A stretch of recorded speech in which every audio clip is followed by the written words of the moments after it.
کے مطابق جزا سزا دی جائے گی۔ جیسے فرمایا کتابا یلقاہ منشورا، ہم اس کے لیے ایک کتاب نکالیں گے جسے وہ کھولی ہوئی پائے گا۔ اقرأ کتابک، اپنی کتاب پڑھ، یعنی اپنا ریکارڈ جو کچھ کرتا رہا وہی لکھا ہوا ہے وہ پڑھ۔ آج تو خود اپنے آپ پر بطور محاسب بہت کافی ہے۔ ریکارڈ اتنا کلیئر ہوگا، ساتھ گواہیاں اپنے اپنے اعضاء کی، فرشتوں کی، لوگوں کی اتنی زیادہ ہوں گی کہ انسان جھٹلا نہیں سکے گا۔ من اہتدی فانما یہتدی لنفسہ، جس نے ہدایت پائی تو وہ اپنی ہی جان کے لیے ہدایت پاتا ہے، اور جو گمراہ ہوا تو اسی پر گمراہ ہوتا ہے۔ اور کوئی بوجھ اٹھانے والی جان کسی دوسری جان کا بوجھ نہیں اٹھاتی۔ اور جہاں بوجھ اٹھانے کا ذکر آیا ہے نا، وہ اس لیے کہ جس نے دوسروں کو گمراہ کیا تو یہ اس کی غلطی ہے، اسی لیے دوسروں کے گمراہ کرنے کا وبال بھی پھر اس پر آئے گا، وگرنہ جو خود اپنی ذات کی حد تک غلط کیا اس کا وبال اپنی ذات پر آئے گا۔ اگر دوسروں کو گمراہ کیا تو پھر ان کی گمراہی کا وبال بھی آئے گا۔ وَمَا كُنَّا مُعَذِّبِينَ حَتَّى نَبْعَثَ رَسُولًا، اور ہم کبھی عذاب دینے والے نہیں یہاں تک کہ کوئی پیغام پہنچانے والا بھیجیں۔ یہ اللہ کی رحمت اور اس کے عدل کا بیان ہے، جب تک حق واضح نہیں کر دیتا، حجت پوری نہیں کر دیتا، پیغام پہنچا نہیں دیتا، اس وقت تک وہ سزا نہیں دیتا۔ وَإِذَا أَرَدْنَا، اور جب ہم ارادہ کرتے ہیں کہ کسی بستی کو ہلاک کریں تو اس کے خوشحال لوگوں کو حکم دیتے ہیں، پھر وہ اس میں حکم نہیں مانتے تو اس پر بات ثابت ہو جاتی ہے، پھر ہم اسے برباد کر دیتے ہیں، بری طرح برباد کرنا۔ اس میں بہت بڑی وارننگ ہے کہ ملک، اقوام کیسے تباہ ہوتے ہیں۔ ایلیٹ طبقہ اختیارات کا، وسائل کا، طاقت کا ناجائز استعمال کرتا ہے، نچلی عوام بغیر سوچے سمجھے انہی کو کاپی پیسٹ کرتی ہے، ان کے ہر غلط کو بھی صحیح ماننے لگ جاتی ہے، تو یوں اللہ پھر بستیوں کو، قوموں کو ہلاک کر دیتا ہے۔ یہی ہمارے ملک کے ساتھ ہو رہا ہے۔ ہمارا ایلیٹ طبقہ باہر جاتا ہے، گوروں کے، غیروں کے رنگ کو اپنا کے آتا ہے، اور یہاں آ کر ہم ان سے بہت مرعوب، متاثر ہوتے ہیں، اور ان کے ہر ناجائز، ہر حرام کو بھی صحیح اور درست مان لیتے ہیں، اور یوں تباہی مقدر بنتی ہے۔ فَدَمَّرْنَاهَا تَدْمِيرًا، پھر ہم اسے برباد کر دیتے ہیں، پوری طرح برباد کرنا۔ وَكَمْ أَهْلَكْنَا، اور ہم نے نوح کے بعد کتنے ہی زمانوں کے لوگ ہلاک کر دیے، اور تیرا رب اپنے بندوں کے گناہوں کی پوری خبر رکھنے والا، سب کچھ دیکھنے والا بہت کافی ہے۔ من کان یرید العاجلہ، جو شخص اس جلدی والی دنیا کا ارادہ رکھتا ہو ہم اس کو اس میں جلدی دے دیں گے جو چاہیں گے، جس کے لیے چاہیں گے۔ پھر ہم نے اس کے لیے جہنم بنا رکھی ہے، اس میں داخل ہوگا مذمت کیا ہوا، دھتکارا ہوا۔ یعنی دنیا کے پیچھے بھاگنے والے کو بھی جس کے لیے اللہ چاہے گا اور جتنی چاہے گا بس دنیا میں سے اتنا ملے گا، اور مقدر میں بس ذلت اور دھتکار ہے، اور آخر میں جہنم۔ اور جس نے آخرت کا ارادہ کیا اور اس کے لیے کوشش کی، جو اس کے لائق کوشش ہے جبکہ وہ مومن ہو، تو یہی لوگ ہیں جن کی کوشش ہمیشہ سے قدر کی ہوئی ہے۔ خواہ دنیا میں سے کچھ مل سکے نہ مل سکے، آخرت گارنٹیڈ ہے، اور دنیا میں سے بھی جو اللہ نے مقدر کیا وہ ملنا ہی ملنا ہے۔ کُلًّا نُمِدُّ، ہم ہر ایک کی مدد کرتے ہیں، ان کی اور ان کی بھی، تیرے رب کی بخشش سے، اور تیرے رب کی بخشش کبھی بند کی ہوئی نہیں۔ دیکھ ہم نے ان کے بعض کو بعض پر کس طرح فضیلت دی ہے، اور یقیناً آخرت درجوں میں بہت بڑی اور فضیلت دینے میں کہیں بڑی ہے۔ یعنی دنیا میں سب لوگ رزق، حسن، ذہانت، قوت، اقتدار، غرض کسی چیز میں ایک جیسے نہیں، خواہ مومن ہو یا کافر۔ یہ چیزیں مومن کے پاس بھی ہو سکتی ہیں اور کافر کے پاس بھی، مگر یہ دنیا فانی ساری کی ساری بھی اللہ کے ہاں کوئی قیمت نہیں رکھتی، کیونکہ اگر دنیا اللہ کے ہاں مچھر کے پر کے برابر بھی ہوتی تو وہ کافر کو پانی کا ایک گھونٹ بھی پینے کو نہ دیتا۔ لیکن یہ تو امتحان ہے، دنیا میں ملنا نہ ملنا دونوں ہی امتحان ہے، اس سے کوئی فرق نہیں پڑتا۔ فرق تو جنت کے درجات یا جہنم کے درکات سے پڑتا ہے۔ لا تجعل مع اللہ الہا آخر، اللہ کے ساتھ کوئی دوسرا معبود مت بنا، ورنہ مذمت کیا ہوا بیزار و مددگار ہو کر بیٹھا رہے گا۔ اور تیرے رب نے فیصلہ کر دیا ہے کہ اس کے سوا کسی کی عبادت نہ کرو، اور ماں باپ کے ساتھ بہت اچھا سلوک کرو۔ اگر کبھی تیرے پاس دونوں میں سے ایک یا دونوں بڑھاپے کو پہنچ ہی جائیں تو ان دونوں کو اف مت کہو، اور نہ انہیں جھڑک، اور ان سے بہت کرم والی بات کہہ، اور رحم دلی سے ان کے لیے تواضع کا بازو جھکا دے، اور کہہ دے اے میرے رب ان دونوں پر رحم کر جیسے انہوں نے چھوٹے ہونے کی حالت میں مجھے پالا۔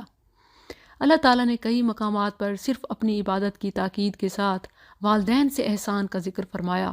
سورہ بقرہ سے ہی یہ سلسلہ شروع ہوا ہے۔ اپنی عبادت کے لیے احسان اور والدین کی فرما برداری کے لیے بھی احسان کا لفظ فرمایا، اور انہیں اف تک کہنے کی اجازت نہ دی۔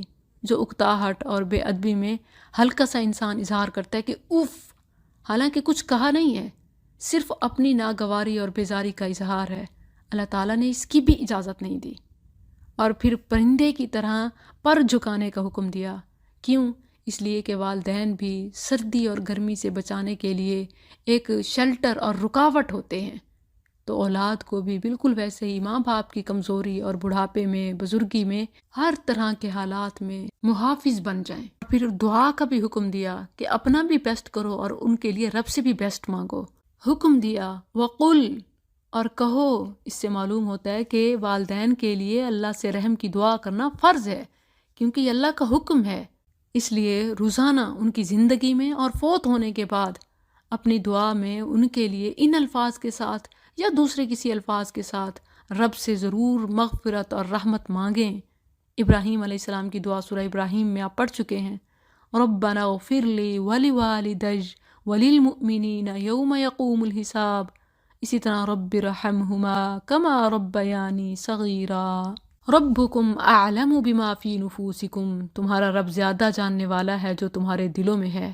اگر تم نیک ہوگے تو یقیناً وہ بار بار رجوع کرنے والوں کے لیے ہمیشہ سے بے حد بخشنے والا ہے۔ ان الفاظ میں والدین کے لیے دل میں شفقت و رحمت نہ رکھنے پر وعید ہے، اور ایسی صالح اولاد کے لیے تسلی ہے جن کے والدین کسی جائز وجہ کے بغیر ہی ناراض رہتے ہیں، اور اولاد کی ہر قسم کی کوشش کے باوجود وہ خوش نہیں رہ پاتے۔ تو فرمایا کہ اگر تم نیک ہو اور تمہارے دل میں والدین کے لیے شفقت و رحمت موجود ہے تو ایسے رجوع کرنے والوں کے لیے اللہ بے حد بخشنے والا ہے۔ بعض اہل علم نے یہ معنی بھی بیان کیا ہے کہ اگر تم سے خدمت میں کوئی کوتاہی ہو گئی یا کوئی زیادتی ہو گئی، پھر تم نے رجوع کیا اور توبہ کر لی تو اللہ معاف فرما دے گا۔ والدین موجود ہوں تو ان کے دل جیتے جا سکتے ہیں، اور چلے گئے ہوں تو ان کے لیے دعائیں کر کے رب کی رحمت حاصل کی جا سکتی ہے۔ وَآتِ ذَا الْقُرْبَىٰ، اور رشتہ دار کو اس کا حق دے، اور مسکین اور مسافر کو، اور مت بے جا خرچ کر، بے جا خرچ کرنا، بے شک بے جا خرچ کرنے والے ہمیشہ سے شیطانوں کے بھائی ہیں، اور شیطان ہمیشہ سے اپنے رب کا بہت ناشکرا ہے۔ یہ جو بات آئی ہے ہم خواتین کے لیے بڑی الارمنگ صورتحال ہے۔ کبرز فل ہوتی ہیں پھر بھی شاپنگ جاری ہوتی ہے۔ شاپنگ کا تو ہمیں بس بہانا چاہیے، کبھی رمضان گراسری کے نام پر تو کبھی عید شاپنگ، اور عید پر نیا جوڑا پہننا تو ہم نے سنت سمجھا ہوا ہے۔ یہ بالکل غلط ہے۔ نیا جوڑا پہننا سنت نہیں، بلکہ موجودہ میں سے اچھے صاف ستھرا پہننا سنت ہے۔ جب کبرز فل ہوں تو لینے کی کیا گنجائش باقی رہتی ہے، اور ہم لے بھی کیسے سکتے ہیں جبکہ ہم دیکھ رہے ہیں کہ ہمارے بہن بھائی ہمارے ملک میں، دنیا میں رہنے والے مسلمان کن حالات سے گزر رہے ہیں۔ لوگ بے گھر ہیں، بھوک کی وجہ سے اگر کوئی خودکشی کرتا ہے تو صرف گناہ گار وہی نہیں بلکہ جن کے کھانے ڈسٹ بن میں جاتے ہیں، جن کے کچنز فل ہیں، جن کے دسترخوان رنگ برنگے ہیں، وہ بھی ساتھ گناہ گار ہیں۔ کسی کو کھانے کو صرف آٹا میسر نہیں، اور کسی کا آٹا ہی روز ضائع ہو جاتا ہے۔ اما تعرضن، اور اگر کبھی تو ان سے بے توجہی کر ہی لے اپنے رب کی کسی رحمت کی تلاش کی وجہ سے جس کی تو امید رکھتا ہو، تو ان سے وہ بات کہہ جس میں آسانی ہو۔ یعنی اگر سائل کو خالی لوٹانا بھی ہو، مجبور ہو کہ کچھ ہے نہیں، ابھی امید ہے کہ آئے گا تو پھر دیں گے، تو اس صورت میں بھی بھیجتے ہوئے سخت رویے کے بجائے نرم، اچھی اور اخلاقی بات ہونی چاہیے۔ ان تینوں آیات کو اگر آپ ملا کے غور کر کے پڑھیں تو پہلے اقربا اور پھر مسکینوں، غریبوں کو ان کا حق دینے کی بات کی، پھر اسراف سے منع کیا، اور پھر نہ ہونے کی صورت میں بھی اخلاقیات کا درس دیا۔ تو آپ دیکھیں یہ جو درمیان کی بات ہے اسراف، اسی وجہ سے ہی دوسروں کا حق مارا جاتا ہے۔ جب بھی ہم اپنے وسائل، اپنی طاقت، اپنی چیزوں کا بے جا استعمال کرتے ہیں، حقدار محروم ہوتے ہیں۔ وَلَا تَجْعَلْ يَدَكَ مَغْلُولَةً، اور نہ اپنا ہاتھ اپنی گردن سے بندھا ہوا کر لے، اور نہ اسے کھول دے، پورا کھول دینا، ورنہ ملامت کیا ہوا تھکا ہورا ہو کر بیٹھے گا۔ یعنی غربا مساکین پر سارا ہی نہ لوٹا دیں کہ خود بھیک مانگنے والے بن جائیں، اور نہ یہ کہ بالکل ہاتھ روک لیں تو پھر روز قیامت حسرت دیکھنی پڑے۔ ان ربک یبسط الرزق بے شک تیرا رب رزق فراخ کرتا ہے جس کے لیے چاہتا ہے اور تنگ کرتا ہے۔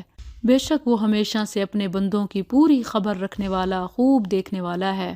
اس میں پیغام ہے کہ جو اللہ کی راہ میں کھلے دل سے خرچ کرتا ہے، اللہ بھی رزق کے دروازے اس پر کھول دیتا ہے، اور جو ہمیشہ تنگی اور بچت اور کنجوسی میں رہتا ہے تو پھر اللہ ویقدر بھی ہے۔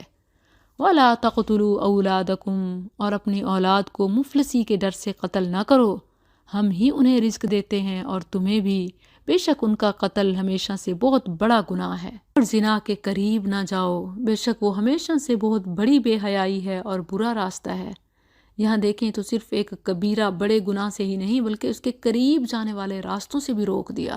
وَلَا تَقْتُلُوا النَّفْسَ، اور اس جان کو قتل مت کرو جسے اللہ نے حرام کیا ہے مگر حق کے ساتھ، اور جو شخص قتل کر دیا جائے اس حال میں کہ مظلوم ہو تو یقیناً ہم نے اس کے ولی کے لیے پورا غلبہ رکھا ہے، یعنی اس کے پاس شرعی حق ہے، بس وہ قتل میں حد سے نہ بڑھے، یقیناً وہ مدد دیا ہوا ہوگا۔ وَلَا تَقْرَبُوا مَالَ الْيَتِيمِ، اور یتیم کے مال کے قریب نہ جاؤ مگر اس طریقے سے جو سب سے اچھا ہو، یہاں تک کہ وہ اپنی جوانی کو پہنچ جائے، اور عہد کو پورا کرو، بے شک عہد کا سوال ہوگا، اور ماپ کو پورا کرو جب ماپو، اور سیدھی ترازو کے ساتھ وزن کرو، یہ بہترین ہے اور انجام کے لحاظ سے بہت زیادہ اچھا ہے، اور اس چیز کا پیچھا نہ کر جس کا تجھے کوئی علم نہیں۔ بے شک کان اور آنکھ اور دل، ان میں سے ہر ایک اس کے متعلق سوال ہوگا۔ نبی صلی اللہ علیہ وسلم اپنے باڈی پارٹس کی گناہوں سے حفاظت کے لیے دعا مانگا کرتے، خاص طور پر آنکھ، کان، زبان،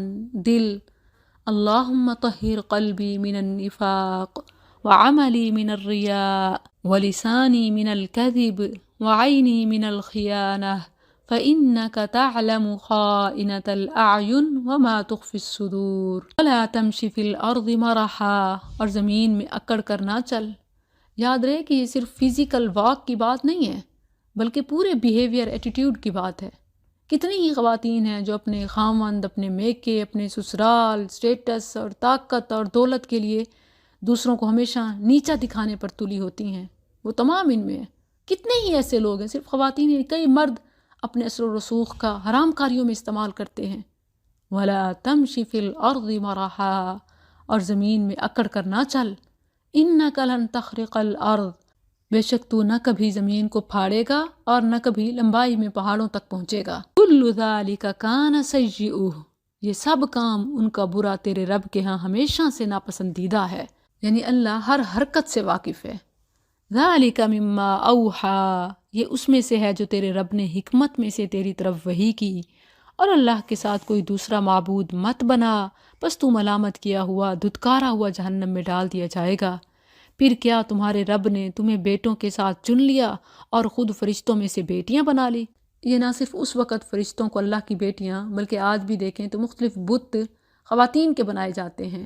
ماتا، مورتی اور دیویاں، یہ سب مؤنث ہیں۔ گویا یہ پیچھے سے یہ عقیدہ چلا آ رہا ہے کہ یہ اللہ کی چہیتیاں یا اس کی بیٹیاں ہیں۔ تو فرمایا کہ تم اپنے لیے بیٹے پسند کرتے ہو اور رب کے لیے بیٹیاں۔ انکم لتقولون قولا عظیما، بے شک تم یقیناً ایک بہت بڑی بات کہہ رہے ہو، اور بلا شبہ یقیناً ہم نے اس قرآن میں پھیر پھیر کر بیان کیا تاکہ وہ نصیحت حاصل کریں، اور وہ انہیں نفرت کے سوا کچھ زیادہ نہیں کرتا۔ قُلْ لَوْ كَانَ مَعَهُ، کہہ دے اگر اس کے ساتھ کچھ اور معبود ہوتے جیسا کہ یہ کہتے ہیں تو اس وقت وہ عرش والے کی طرف کوئی راستہ ضرور ڈھونڈتے۔ پاک ہے وہ اور بہت بلند ہے اس سے جو یہ کہتے ہیں، بہت زیادہ بلند ہونا